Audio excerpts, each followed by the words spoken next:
मैं भारत को भारतीयता की मान्यता के आधार पर फिर से खड़ा करना चाहता हूं, उस काम में लगा हूं। आपको मैं एक सच्ची बात बताता हूं। आपने एक नाम सुना, अब्दुल करीम तेलगी? वो एक आदमी ने 36,000 करोड़ का घोटाला किया। 36,000 स्टाम्प घोटाला। उसका नार्को टेस्ट हुआ, उसने 19 नेताओं के नाम बताए, 19, और उसमें से 3 तो ऐसे हैं जो इस समय केंद्र सरकार में मंत्री, इस समय 3 नाम तो ऐसे, और 11 नाम ऐसे हैं जो महाराष्ट्र की राज्य सरकार में मंत्री, 3 केंद्र सरकार में मंत्री और बाकी दूसरे नेता हैं।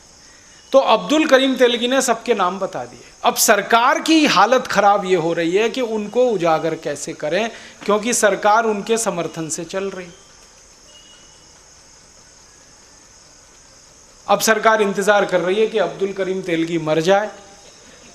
हाँ, सरकार ही प्रार्थना कर रही है कि ये मर जाए और मामला रफा दफा हो जाए, जिनके नाम है वो वहीं दबे रह जाएं, वो उजागर ना होने पाए। ये है स्थिति। तो मतलब कहने का ये है कि कोई अब्दुल करीम तेलगी 36,000 करोड़ का घोटाला तब कर पाता है जब उसको 19 नेताओं का समर्थन और सहयोग मिलता है। मतलब सीधी सी बात है कि इस देश में चोरी और डकैती करने वालों को राजनीतिक संरक्षण मिलने के बाद ही वो करते हैं, ऐसे ही नहीं होता। कुछ नेताओं के बारे में मैं केस स्टडी कर रहा हूं और पता ये चल रहा है कि आज से 15-20 साल पहले उनके घर में टूटी साइकिल नहीं थी, और आज उनमें से एक एक के पास 20,000 करोड़ 25,000 करोड़ की संपत्ति है, एक एक के पास।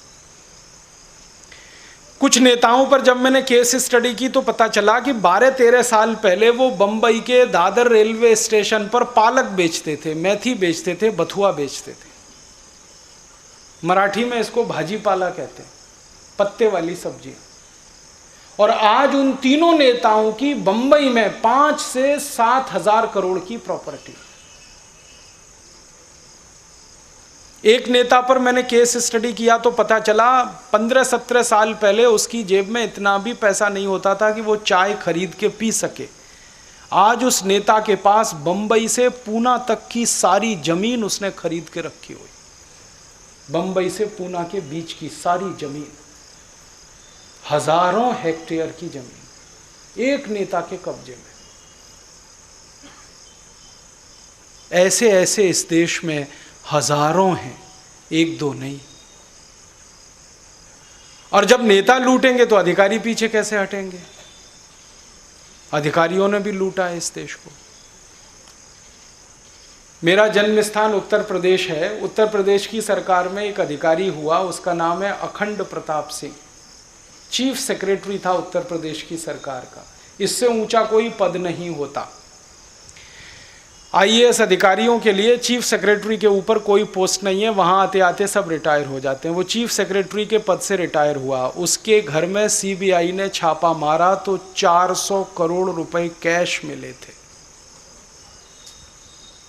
400 करोड़ एक अधिकारी के घर में। और सीबीआई वालों का कहना है कि ये तो उसके कुछ घरों में छापा पड़ा है, अभी कई घर तो पता ही नहीं है। फिर उत्तर प्रदेश के जो आईएएस अधिकारी हैं ना, उनकी एक एसोसिएशन है। उस एसोसिएशन ने उस अधिकारी को महाभ्रष्ट आईएएस अधिकारी का नाम देके उसको घोषित किया। लेकिन तब किया जब सीबीआई का छापा पड़ा, उसके पहले नहीं, अपने नाम को बचाने के लिए। तब तक वो उसी के साथ चाय पीते थे, उसी से गपशप मारते थे। आप अंदाजा लगा सकते हैं, एक चीफ सेक्रेटरी अपनी जिंदगी में 40 साल चीफ सेक्रेटरी रहे। 40 साल, हालांकि रह नहीं सकता, लेकिन 40 साल चीफ सेक्रेटरी रहे और उसकी मैक्सिमम तनख्वाह उसको मिलती रहे और 1 रुपया भी वो उसमें से खर्च ना करे तो उसको कुल 90 लाख रुपए होना चाहिए। 400 करोड़ कहां से आया? ऐसे इस देश में हजारों अधिकारी, एक दो नहीं, हजारों। तो नेता हैं, उनके साथ अधिकारी हैं, लूट में आकंठ डूबे हुए, दोनों हाथों से ऐसे लूट रहे हैं कल्पना नहीं हो सकती आपको।